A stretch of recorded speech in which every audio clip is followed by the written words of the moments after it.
guys to be so much louder for me. What's good, San Diego critters?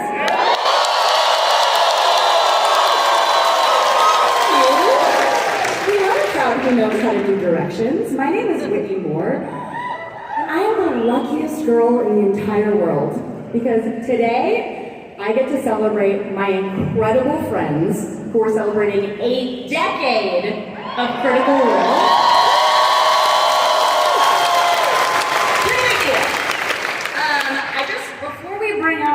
I just have some housekeeping to do for you guys.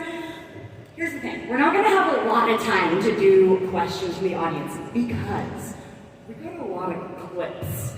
We got a lot of stuff, and I think that you're gonna wanna see it. So that's all right. I'm just gonna say we're gonna go through audience questions when we have time. Let's keep it cute, let's keep it polite, keep your questions related to Critical Role, please. Be respectful, and also, if you're not fully caught up, that's on you. There's maybe gonna be some spoilers. Are we ready to get this panel started?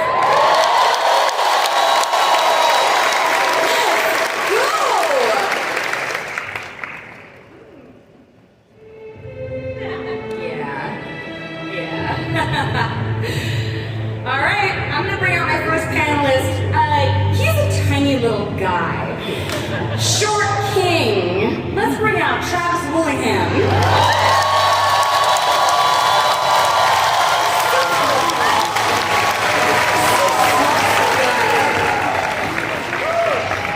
Next up, the Kentucky bourbon in my breakfast cereal. It's Marisha Ray.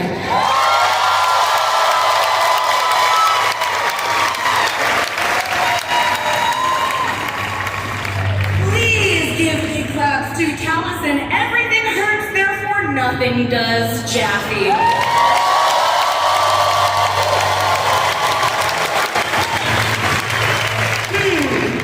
Child actor syndrome? I've never heard of her. It's Ashley Johnson.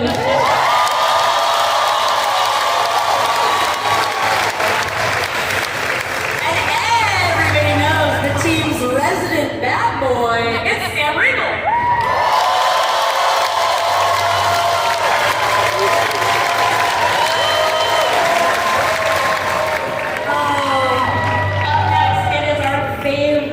Tortured theater kid, William O'Brien.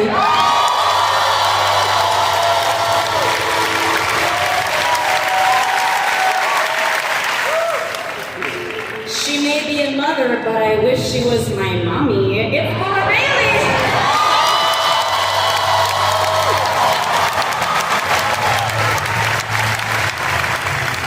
And finally, always a bridesmaid, never a bride. It's Mercer.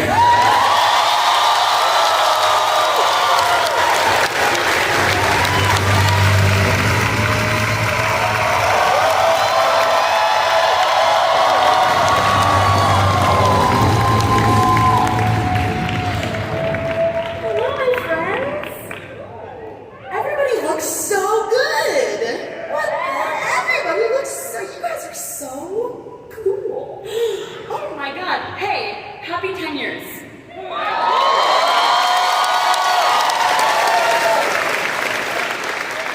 I mean, I just have to say, as a person who really deeply loves every single one of you guys, seeing what you have put into this company, it makes me cry all the time. And I am so happy to be here to see each one of you who have also been affected and love this story and these stories, and you guys are cool as hell, that's all. I am going to first just open it up. Let's keep it broad strokes from the beginning. 10 years is a huge milestone, we all know that. For any company, but especially for a team of little freaking nerds who are just having fun with their buddies and then turned into a full-on company and are now experiencing their decade. So thoughts? I think we have to start off with the customary Liam O'Brien question. Yeah, could I go, beat me to it? Could I get everyone in cosplay on their feet so we can appreciate what you guys have put together?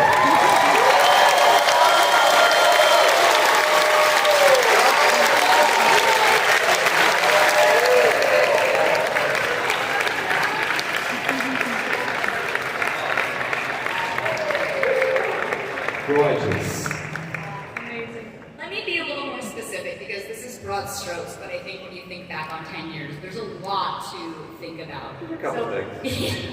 If you could try to crystallize a thing that makes you so proud, if there is one thing that you could say, oh, this is the thing that I can look at and be like, wow, I did that. Please, show class.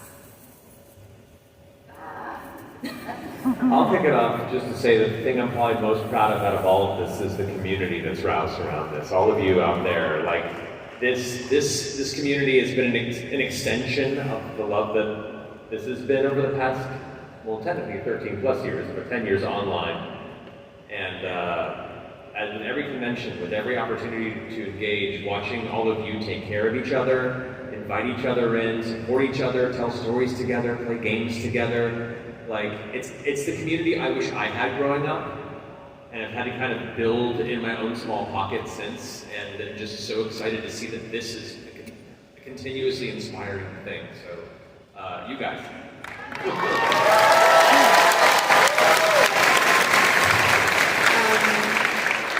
Just to feed off what Matt said, the fact that we turned a sweaty, made-up book into a New York Times bestseller.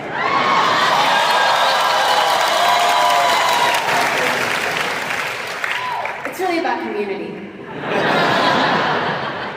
I think I'm really proud of us all for just continuing to get hotter, more attractive, just bringing sexy back. That's such an old reference. Like me. I'm actually very proud of the fact that since it's been 10 years and we all have remained friends. Yeah. And everybody says don't start a company or work with your friends, and we didn't listen to that. And I'm really glad that we didn't listen to that. And I'm sitting here with the best people in the world. I'm like, we're still rolling dice together. Come on.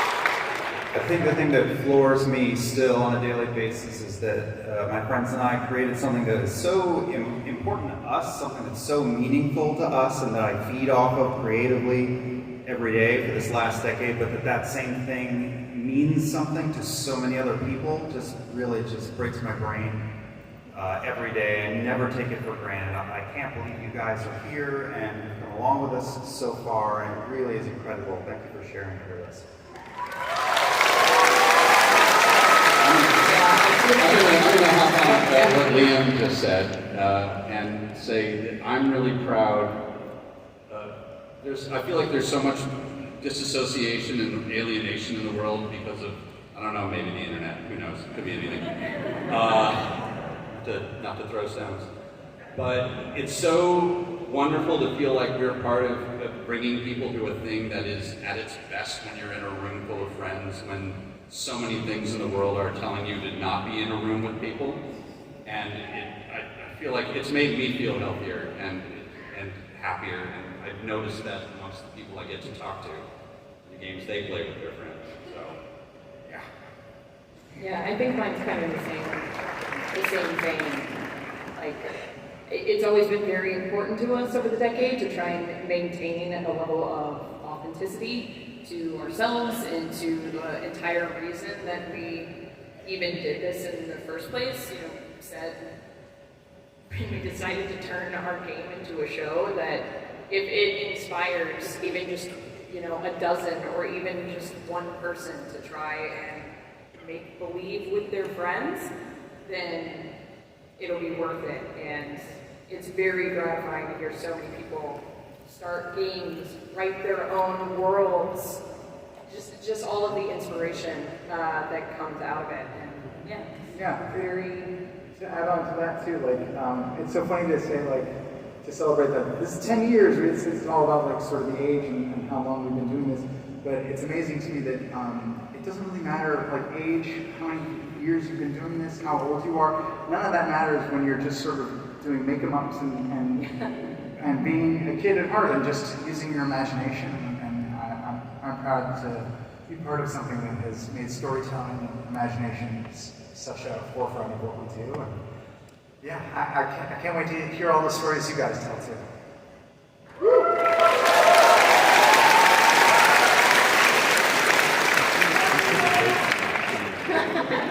I love you. Romantically. Sam, I'm going to tee you up for a question, but before I do that, I have a message to this audience. I mentioned that we're going to be showing some clips. And I need all of you right now to look at Matt Mercer, okay? And I need you to say out loud, I promise you, Matt Mercer, that I will not record the screen.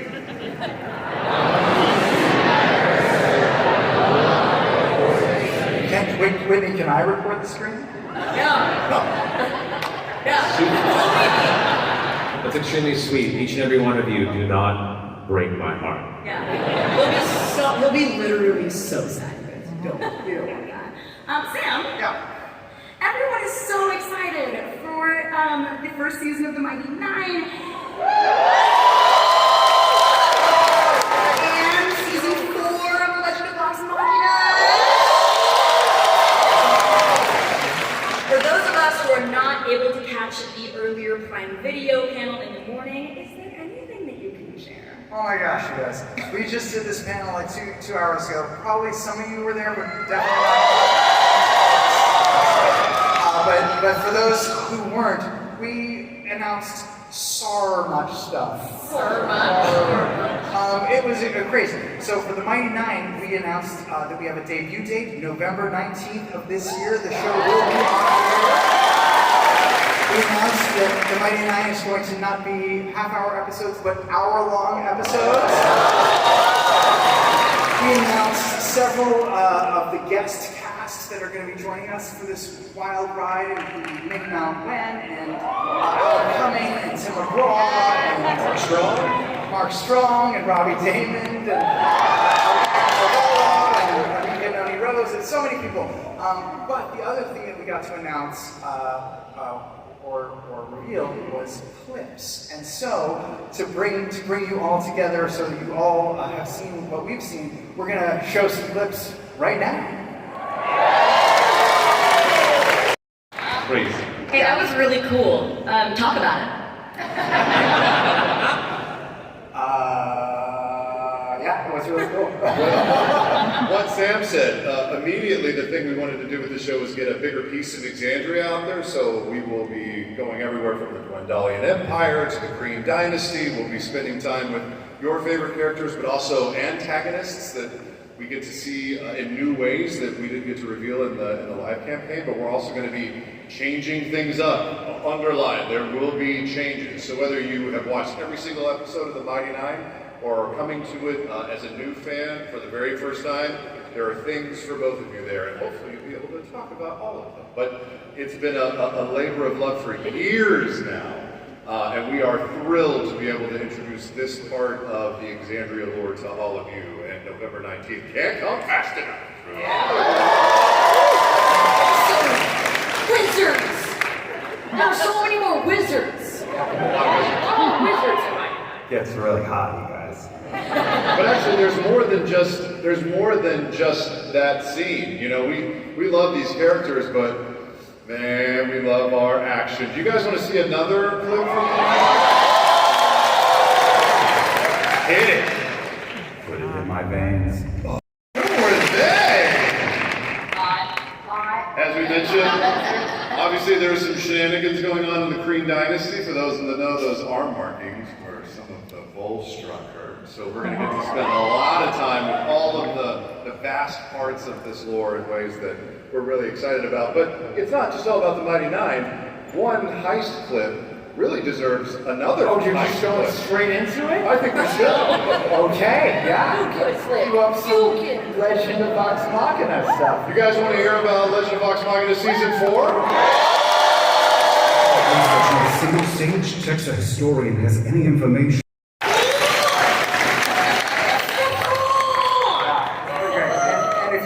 Didn't see the announcement go up, Legend of Vox Machina Season 4 will not be the end of the series. They have greenlit us for a Season 5 as well.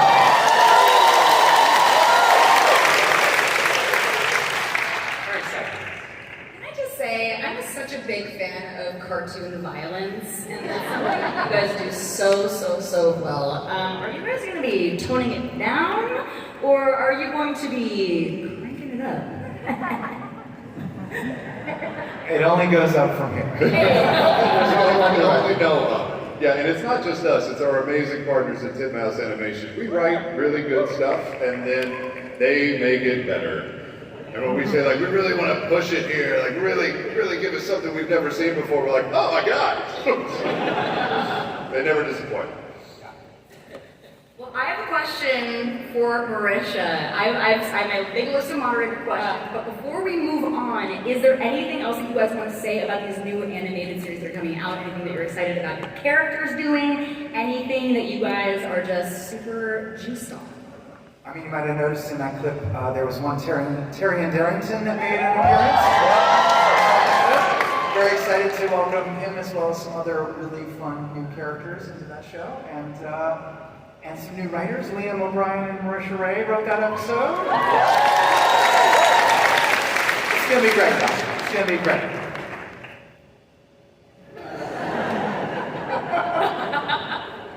Anybody else? Either show or just are we? Whatever you're feeling, Tal. I am so excited that Molly is going to have an opportunity to just slut it up as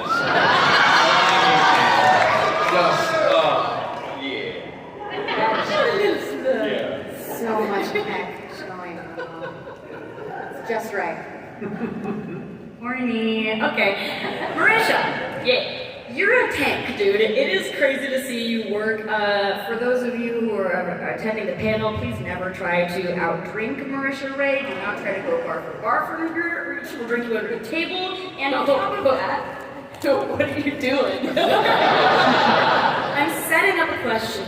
Yeah. Because it's not just that you're a hard worker, you play hard too. But this year, you have been working so hard. You've already hosted 3 live shows this year. You have Indianapolis next week, and then recently announced the slate of live shows for 2026. You are the creative director for Critical Role. Can you give us a little bit of insight about what it takes behind the scenes to pull off these insane shows? Oh boy, it takes a lot. It takes a lot. It's not uncommon for us to try as best as we possibly can to start planning for them a year or so in advance, about a calendar year. I am not going to lie, it's very challenging because we have a lot of other irons in the fire, but they tend to be an entire company organizational feat. It feels like almost everyone in the Critical Role organization, all of our incredible employees, all of our incredible marketers, producers, they all have a massive hand in pulling off the live shows. They're a really intense thing to do, but we love to always try and push the bar and bring all of you all, the critters, the fans, something fun and exciting and different. Every live show is different, which makes us very unique from other shows that tour around. But yeah, as you mentioned, next week is Indianapolis. I will say, if anyone's able to tune in, there is the Fathom events that you can go to. We have a pretty big announcement that we are going to be putting out at the top of the Indianapolis live show, so stay tuned for that. But then in addition to that, starting tomorrow, all of the tickets for our 2026 live shows will be going on sale to the general public. So if you are interested, we are in our domestic shows. We are going to Fort Worth, Texas, and as well as Atlanta, Georgia, going down to the south. And then internationally, we're going to London, Berlin, and Edinburgh. So if you're interested, check it out tomorrow and come see us. We just love seeing you guys. Also to throw out there, just so you may not be fully aware, the Texas live show next year will be GM'd by our own Travis Willingham. I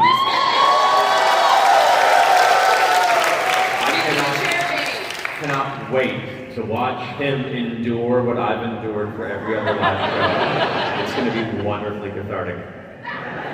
Everything's fine. Everything's going to be great. Everything's fine. I'm going to kill everybody.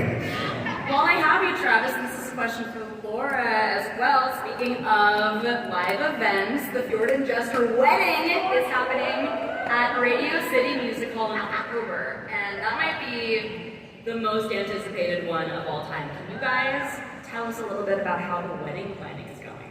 Oh, it's going so well. Thanks for asking. You know, it's actually really great because I don't think Travis knows anything. Typical groom. Yeah, that sounds right. That sounds He right. literally let me help design his Ford outfit for the wedding, which we have already decided. We have wedding dress and his outfit already designed and everything. They're gorgeous, and we have a Pinterest board that me and Maxwell, our producer, have put together. Yeah. You're just actually planning I'm the actually wedding. planning the wedding. There's colors that you picked out. I know. I was like, is it weird that I'm picking out food? That's not going to be part of the show, right? But I have whole dessert table layouts and everything. You actually have a meeting in the near future to work out your guest list. Yeah. We're basically doing a real wedding. The show poster is going to be so cute. It looks like a wedding invitation. It's just a wedding. Look, Travis loves this. He loves this. It looks lovely, honey. You guys, no, but seriously, Ford looks really handsome in the art. It's just so. He looks alright. He looks so handsome. Is it going to feel like renewing your all's vows? Because also, if the Traveler ends up marrying you, or if Caboose ends up marrying, and it's legal. Yeah, because they're all ordained. You guys are getting married at Radio City Music Hall. Can you just actually renew your vows? Yeah, we really should though. Yeah, we should. I think Travis loves it. Oh, I thought he was smiling. I couldn't tell he was. I'm so smiling. I'm smiling. This is the best stuff ever. It's so exciting. You're gonna have to get her another ring. Shut up, Sam! I think it's 10 months salary, 20 months salary. Oh my God. In Nicodranas, yeah. We have a child. This one better have cold resistance, buddy.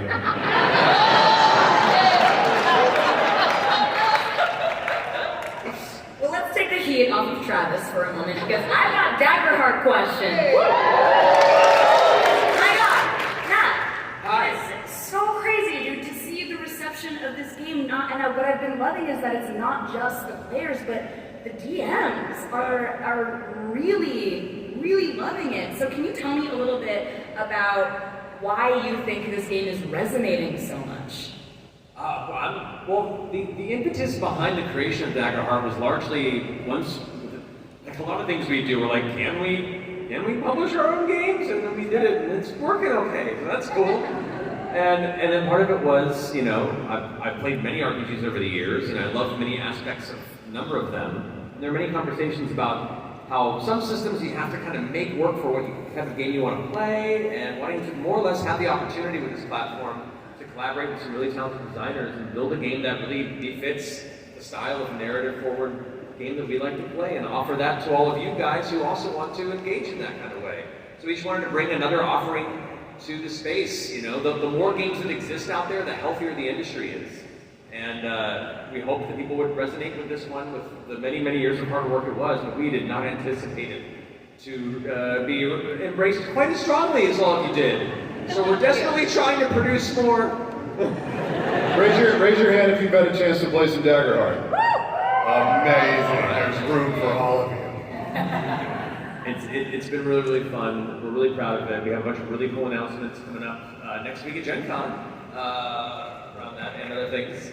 But yeah, it's been a really, really wonderful endeavor, and I cannot sing the praises of the wonderful design team at Darrington Press that have been putting their all into it for a number of years now. So those of you who haven't had a chance to play it, I hope you have a chance to, and enjoy a fun new way to game. So appreciate it. I think if there's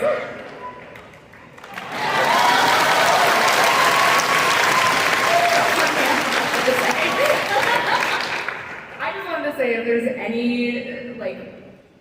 anything that can be taken away from a year or 10 years of Critical Role, it's that getting together in person with your friends and playing games is a balm for the soul. So please learn from your friends up here and play games, buy games, support the game. Woo! We love to see it. Now, Taliesan, my love. Hello. We have loved seeing you and Ashley sit down for Weird Kids and share all of the stories, all of the lore drops that have made you you. It's just yum yum yum. I love to eat it up. And I want to know, when did you guys first start talking about making this show, and what are your hopes for it for the future? Like everything, it started by just saying something like 3 times vaguely that wasn't supposed to happen, and one of those was in front of Marisha, and I think maybe she was like tired of us just starting to talk over at like a proper meeting or just taking over a conversation with our weirdness. And I was like, we should probably monetize that. Pretty much right. But no, I mean it was a fun idea of both kind of forcing, I hate to say forcing, but like giving us a reason to actually like go out and have fun and do things, and then also share that with people and talk about a very weird upbringing that most people don't have and how it affected us. And also, I'm so glad I have somewhere now to put so many objects I own that is not my house. And that really, it's been such a treat, and I'm looking forward to more adventures and honestly just sharing these very bizarre things that we've gotten to do, and sharing the shows and the things that we love and the work of the people that we love. It's been delightful. Yeah, I feel like we've gotten to hang out more, which is really nice. But also on top of that, I feel like we kind of don't talk outside of doing the podcast because we're like, just say it. We'll hang out. Constant fight. It's a constant fight. But kind of, we've had a really good time with it. Oh yeah. Yeah. Well, I think it kind of something to start because for a lot of the time over the years that we've all hung out, we'd all hang out in a group. And there were a few occasions in which just the two of you would kind of splinter off and have a conversation. We'd catch a part of it. And it would be the wildest what the hell story ever between the two of you. And then eventually it was like, this needs to be recorded so the rest of us can hear it. We have similar forms of trauma. Damage. Trauma. Yeah, We feed into each other that way. Yeah. Great. And we're happy to share that damage and trauma with all of you. It's a lot of fun. Exposure therapy. Oh yeah. It's a theme in so much of what we do. Yes. True.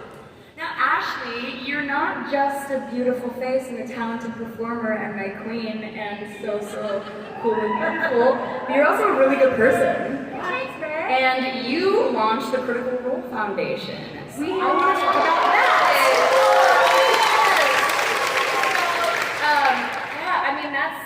That just is going on behind the scenes, but we do have an update that's going to be coming out soon.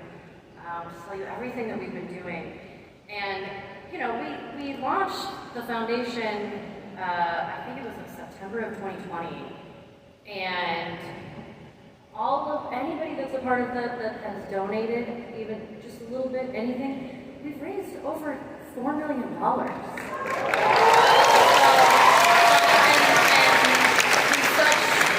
Incredible nonprofits and causes, and it's just the beginning. You know, we have so many wonderful plans. We have a new campaign that's going to be starting soon, and I think Matt and I have talked about this. Of the foundation really feels like something that I don't know. It's speaking of something that we're most proud of. I mean, I think that is something that we don't talk about a lot, but it means the world to us. And anybody that's donated even just the tiniest bit, that will be our lasting legacy in some ways.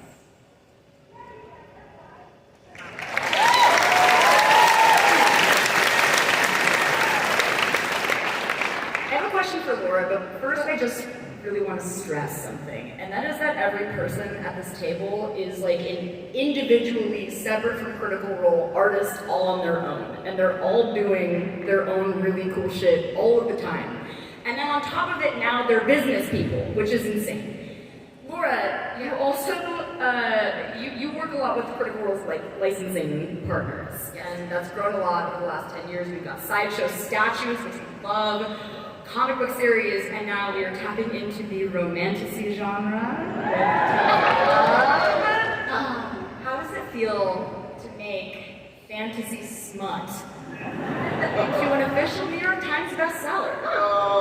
It feels good, you guys. It feels really, really good. No, but absolutely unbelievable. You and I have talked about this random thing that we brought up in campaign, and it wouldn't let go, you know? I feel like that is it's such a crystallized example of how this works, is that we're just being silly and making each other laugh and trying to just have a good time, and then we can't let go of a joke. Where somebody takes it and keeps running with it too far, and the power manifestation is proven to be too dangerous because if we're not careful, it'll happen. It's like Candyman. Stand in front of the mirror, spin around. Yeah, it's magical. And as an avid fan of romantasy myself, oh, I like my schmuck. Yeah, it feels good.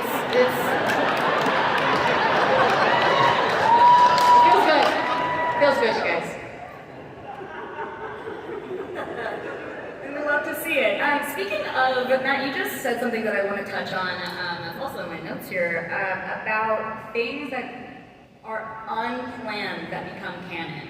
And you have spent an insane amount of time planning out worlds, a pantheon of gods, just like continents, timelines, just full Tolkiening, I would say. And I want to know, because there's so much like work that you do up top, and then you have to kind of almost release that, because the rest of the players are also deciding what the canon is in real time. Yeah. So what are some things that have surprised you the most about what has become canon? Well, to go off what you're saying, when I was pressured to make up a bunch of smut novels on the spot because Liam's an asshole, one of those be an incredibly well-written romantic novel is absurd. I mean, all the time, yeah. Like the prep is for my comfort, so that when we actually start playing at the table, I can let it go and fall back on it if I have to. But a lot of it's just making things up in the moment, and you all continuously throw the weirdest stuff at me. There are so many, it's hard to like pick just a handful. I have to give props where they're due for one of the heavier swings of like prep and expectation being thrown out the window in Campaign 2 when the Mighty Nine encountered Isharnai, the hag. There's this whole plan.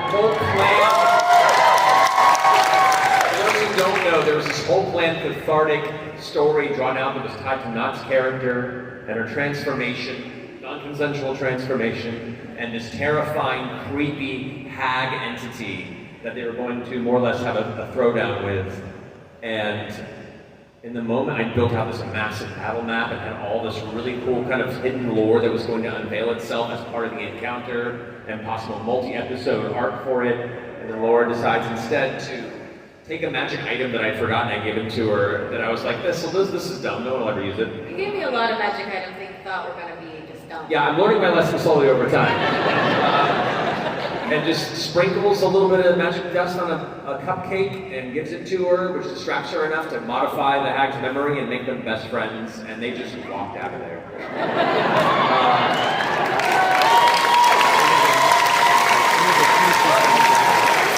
Afterwards, when the game ended and Matt was like, do you guys want to see the map? And we're like, wait, what?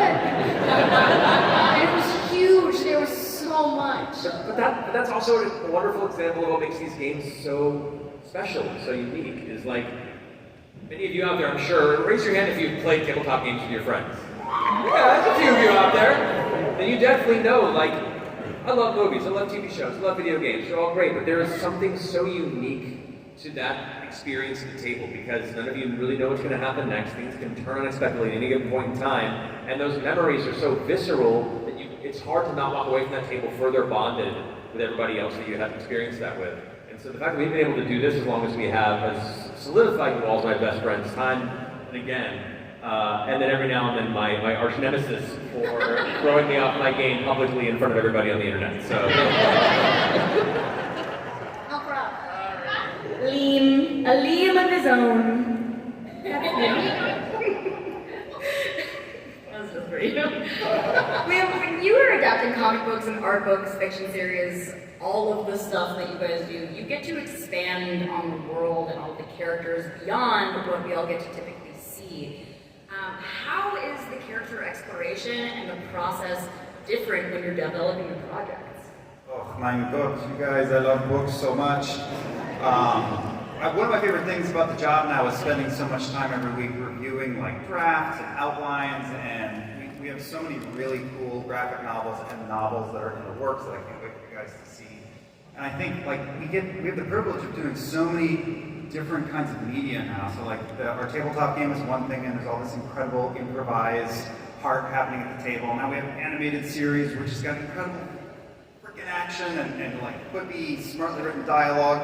Soon we'll have video games. An experience of its own, but with books, you really get to dive into the psychology of a character because it is all the thoughts inside their head in a way that you don't quite get at the table or in our animated series. So it's really interesting to learn what the twins are thinking about each other, or everything that Laudman has gone through. And the other thing I love about it is we just continue with everything we do to make Exandria richer and more fleshed out. And we get to visit with characters who are maybe not quite as in the spotlight as Vox Machina or Mighty Nine, and go to time frames that we haven't been to yet, and really just make the world richer and richer and richer. When I fell into fantasy as a teenager, it was through books, and it feels like full circle, and I love it. Keep the books coming. I hope you like them.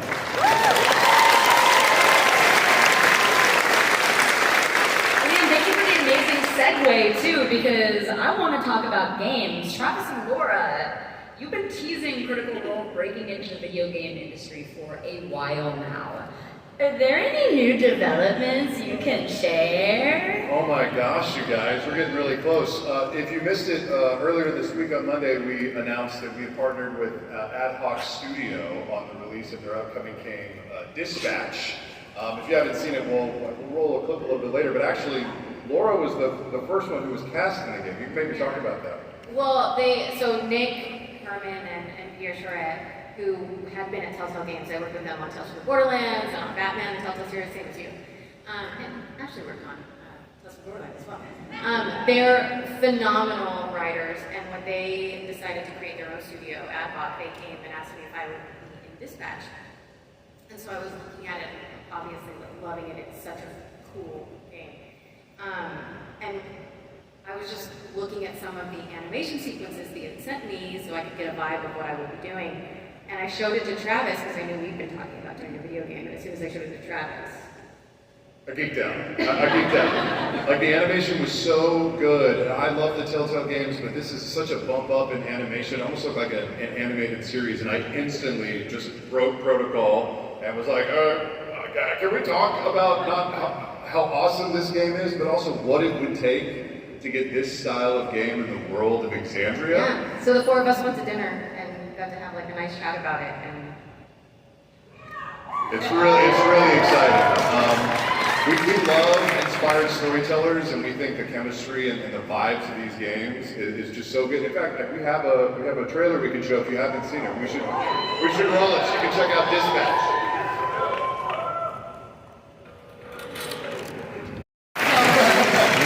they're so clever. The writing is hilarious, and Aaron Paul is just so good as the lead. Yeah, it's so much fun. Aaron Paul, Jeffrey Wright is in there. They're voice critical. Jacksepticeye, Lana Pierce, an amazing cast. And obviously, we're really stoked about this coming out later this year. But the fun meetings that we get to have are how do we figure out to put a World of Exandria in this ranching narrative style game. It's just one of a few interactive projects that we are considering and kicking around. So we're excited to bring the notion of this forward first, and please check out Dispatch because, and it's fun making stuff with Ad Hoc Studio. They're fantastic. That looks insane. Imagine that? With like that style, Exandria? How freaking cool is that gonna be? I want it now. You saw Matt's name, Laura's name, my name, but actually you're going to hear all of us in various parts of the game, so you'll just have to investigate. Yeah, I want to find out what Matthew Mercer as Thought Squad is. I'm not playing Thought Squad. Not in the game, at least.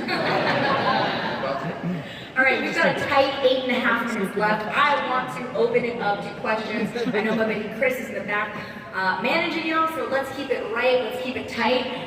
Who's got questions for us, babes? We're going. Hi guys. Hi. Hello. My name is Sarah, and I love seeing Terry in the little clip y'all showed. And you might be able to tell. I was wondering, will we either in show or in live shows see the Darrington Brigade ever again? Are you cosplaying Damien? I absolutely am. I know years Yes. ago, and I have since improved the cosplay. It's awesome. Amazing. Thank you. The Darrington Brigade is beloved to me. I don't really care what the other people think. No, I think the Darrington Brigade was so much fun for us to do in that live show. And then COVID happened and we couldn't do it again for 5 years. But there's a big desire to bring the Darrington Brigade back somehow. I don't know if it's live shows. You've got one member of the Darrington Brigade in the animated series. It won't be that hard to add the others. So just stay tuned, and we hope you'll be happy with what you see.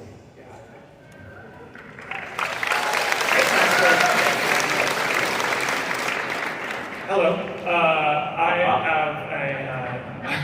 have a question for Laura Bailey. Travis, I'm hoping you can back me up on this. Laura Bailey, are we going to see any merch on the 3 talking swords that Travis grabbed through one of each campaign?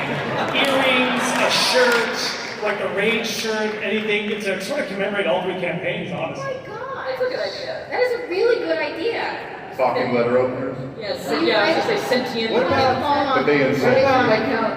what about a sword where you pull a string and each time it's a different voice? Different. We did a Kiri blush. We could do a sword blushie. Sure. Oh my goodness. Thank you. I love Thank that you, laugh. Pop. All right, I think we have time for 1 or 2 more. Hi, also named Sarah. So my question is, after 10 years, you have at least 4,000 fans. Maximum currents, right, Marisha? But so my question is there someone that you haven't had as a guest at the table yet that when you found out they were a fan, you're like, how the F did they know who we are, and it would be insanely cool if we could bring them to our table as a guest? We generally have that response anytime we know of someone first and then they also know what Critical Role is. Our face looks pretty stupid. I mean, playing with Stephen Colbert was absolutely insane. He's going to be available. Maybe he'll be doing for a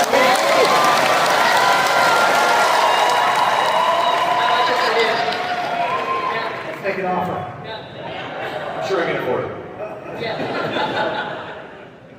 I recently heard that Post Malone is a geek and loves tabletop role-playing games and maybe even likes Critical Role. Wait, what do you mean? Shut up. Confirms what I heard. He just likes tabletop games and you're just adding us into the mix? He likes the gathering. You know, I put it out there in the universe and like Candyman, it comes back. You turn on the lights, you say Post Malone 3 times. Yeah. Is that what the secret is? It's just Candyman? Yeah. I've been doing rituals. I do feel like we eventually have to get Hosier to close the Matt Mercer is Hosier loop. Okay, fine. Working on it. Thank you.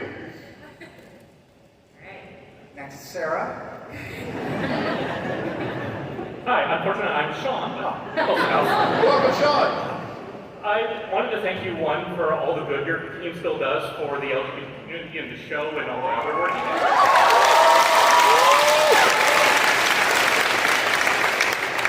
The question I had is, for adapting for the TV show, how do you decide what comedic elements make it into the show that weren't plot narrative? Because I'm personally looking forward to really seeing a scene involving Grog, Dodie, Assorted, and Angry Shot.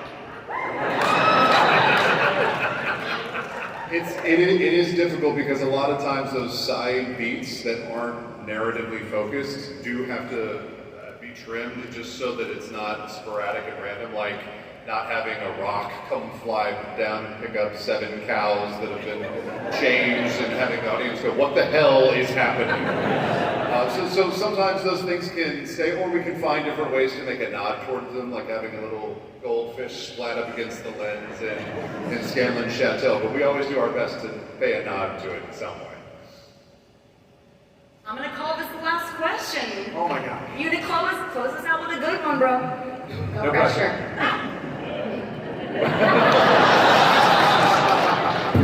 Thank you. Of all the schools, universities we've seen in-game, which one would you go to?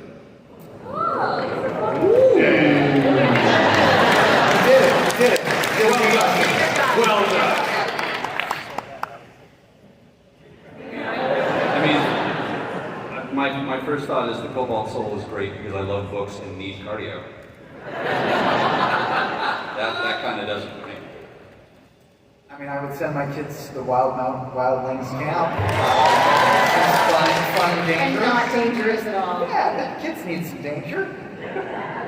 I'd probably say the Alabaster Lyceum of Amman, just so I can take my, between class breaks, eating lunch down in Bordax Crater. I'm sure that'd be fun. I think Grog would go study under Professor Ruby of Deceit. Right under.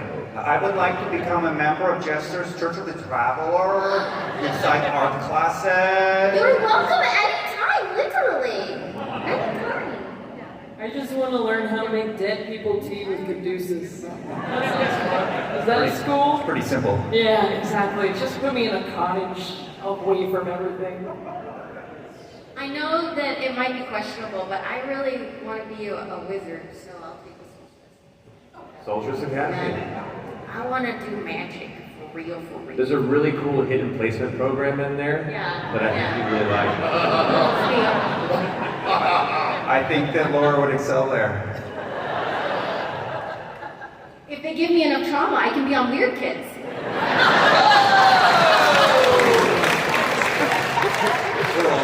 That's the button. That's a pretty good one. Go watch Brave Kids.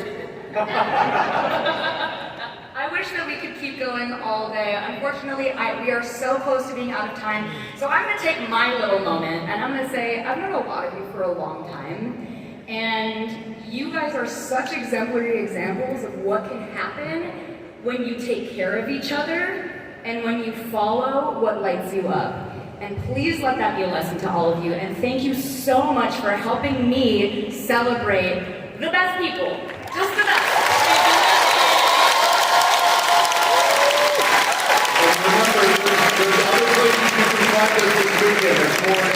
Housekeeping! Alright, anybody who wants to get more Critical Role, we have, you can visit our house at Penguin Random House in booth 1514/1515, Dark Horse Comics in booth 2615, and Insight Editions at booth 2129. William O'Brien will be doing signings tomorrow at 1 p.m. Check him out. Thank you guys all for celebrating with us. Thank you.